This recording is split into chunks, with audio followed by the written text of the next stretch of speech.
Alors, je vais aller très vite, rassurez-vous. D'abord parce que beaucoup de choses ont été dites, donc c'est l'avantage de parler en dernier, ça permet de zapper beaucoup de choses. Euh, je voudrais juste dire que d'un point de vue juridique, c'est vrai que le terme de personne âgée m'a posé un problème parce que la personne âgée n'existe pas en droit. Donc on est tranquille, ça va tout à fait dans votre sens, il n'y a pas de problème. La seule chose où on a la personne âgée, c'est dans le Code de l'action sociale et des familles, où on a un chapitre sur les personnes âgées, c'est les problèmes de retraite, d'allocation, etc. Donc la personne âgée n'existait pas, on est âgé à partir du moment où on a une minute de vie, et même si on va jusqu'à 120 ans ou pas avec Jeanne Calment, c'est la même chose. Donc la notion de personne âgée, je ne me focaliserai pas sur la notion de personne âgée. En revanche, et rapidement encore une fois, parce que je pense que vous êtes tous un peu fatigués, je voudrais vous dire quelques éléments sur le problème de l'accès au droit par l'obligation de passer par le numérique.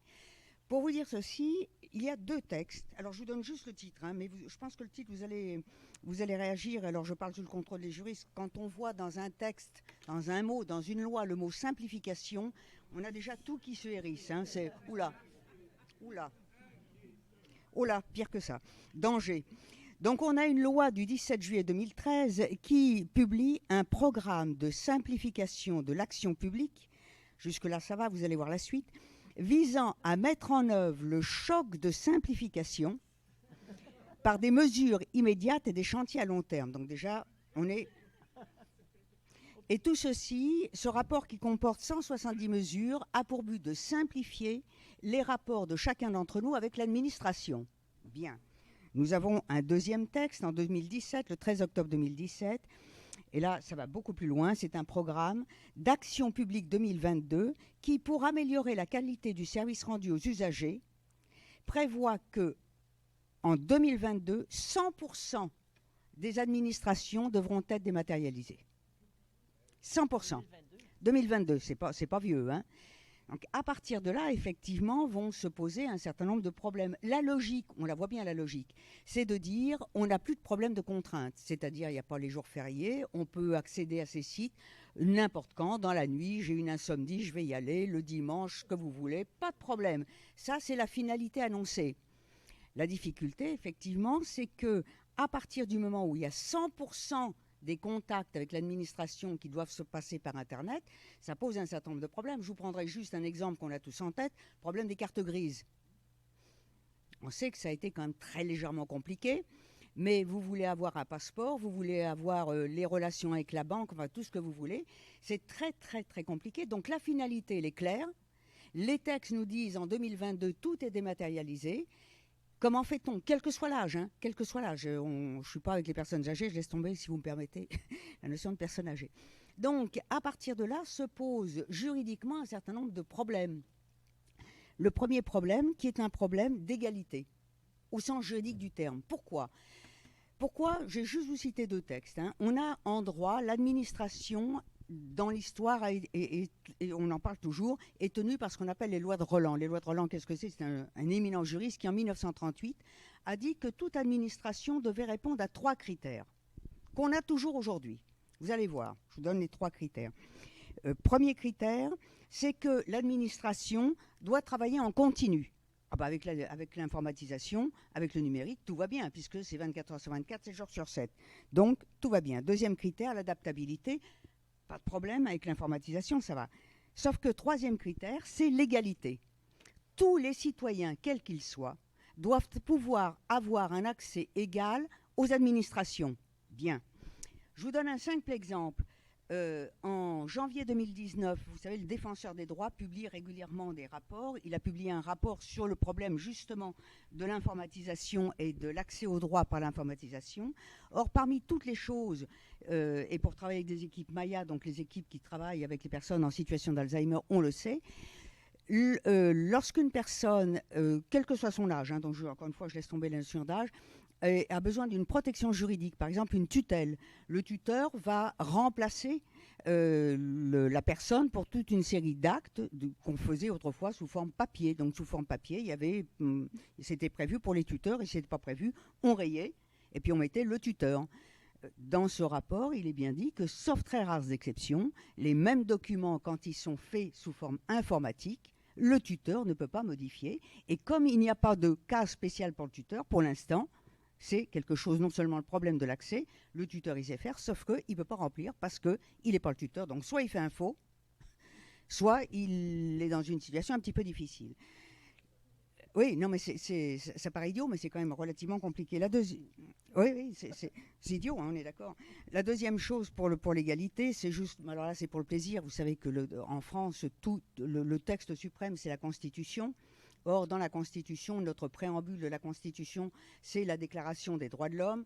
Je vous ai juste sorti 2 articles, rassurez-vous. Le premier, c'est que l'article 6, tous les citoyens sont égaux devant la loi. Donc, devant la loi informatique, on est tous égaux. Comment fait-on ? Mais c'est le deuxième article qui m'intéresse beaucoup plus, l'article 16. Toute société dans laquelle la garantie des droits n'est pas assurée n'a pas de constitution. C'est la Constitution qui dit, si on n'assure pas, il n'y a plus de constitution. Donc, vous voyez à quel point c'est important. Ça veut dire que cette question, effectivement, de l'accès à tous les documents ou aux administrations en étant obligé en 2022 de passer par Internet, c'est quelque chose qui est très lourd. Une étude a montré, mais je veux dire une banalité, vous le savez comme moi, parce qu'encore une fois, quel que soit l'âge, les problèmes sont les mêmes. Quand on est obligé de faire une déclaration fiscale par Internet, déjà que ce n'est pas quelque chose où on est tout à fait aisé, content, en pleine forme, en disant chouette, je fais ma déclaration fiscale, on n'a qu'une peur, c'est de se tromper. Alors quand en plus c'est par Internet où on a peur de ne pas cocher tout ce qu'il faut et de dire oui à tous les trucs, on est encore plus en fragilité. L'autre chose, c'est que, et encore une fois une banalité, les études montrent que quand on a en face de soi un fonctionnaire, je parle d'administration, c'est pas ça que je parle de fonctionnaire, on peut lui faire répéter les choses, on peut lui redemander, éventuellement on peut lui demander s'il est sympa de remplir à notre place. Là on est coincé. On parlait des chatbots tout à l'heure, le fait d'être obligé de discuter avec des chatbots, c'est absolument redoutable parce que vous avez dû le faire comme on l'a tous fait. On a généralement une question qui ne répond pas aux questions qu'on vous pose. Donc, qu'est-ce qu'on fait ? On se dit, on va aller sur le plus proche par rapport à ça, et ça ne correspond pas. Donc, nous, déjà, alors j'allais dire, on est à peu près équilibré dans notre tête. Pour les personnes, alors les personnes qui sont en difficulté, les personnes qui parlent mal le français, les personnes, prenez le cas 2022, les personnes sans domicile fixe, elles font comment ?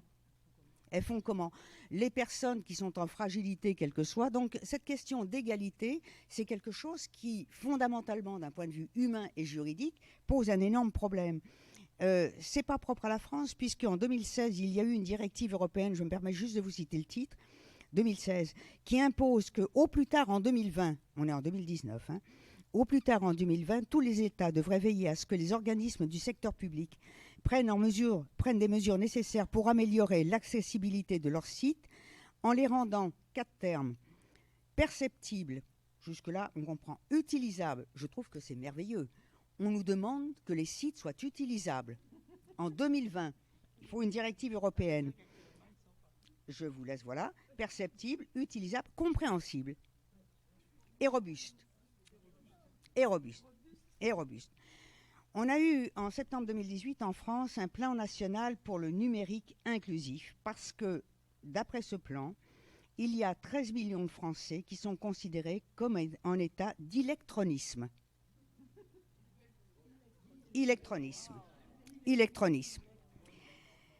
Alors, ça me pose un deuxième problème juridique pour aller très vite. 19% des Français n'ont pas d'ordinateur et 27% n'ont pas de smartphone. Se pose un deuxième problème, non seulement l'égalité, mais certes, il est tout à fait normal, et ça fait partie du droit des États, d'organiser leurs administrations. Donc je ne mets pas en cause le droit public d'organiser. Sauf que s'il y a 100% d'administration qui est dématérialisée, quelle est l'obligation au sens juridique de chacun d'entre nous d'avoir un ordinateur et de savoir s'en servir ?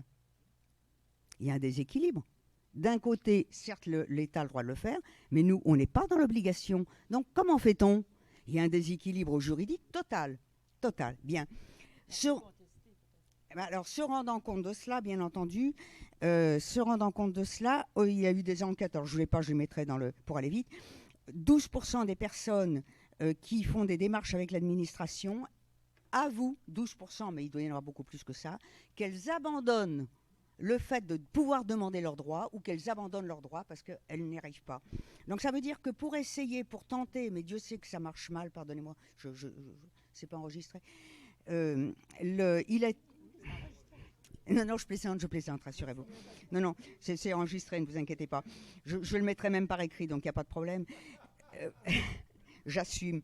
Vous savez que depuis 2015, l'État a mis en place ce qu'on appelle les maisons de service au public, qui vont en ville, qui sont censées aller en ville, qui sont censées aller à la campagne, etc., pour respecter la charte Marianne, puisque la charte Marianne, c'est le fait que l'administration se met au service des citoyens. Donc c'est vrai qu'on voit au niveau de l'égalité, au niveau de l'adaptabilité, au niveau de l'équivalence d'un point de vue juridique, il y a des problèmes qui sont absolument majeurs.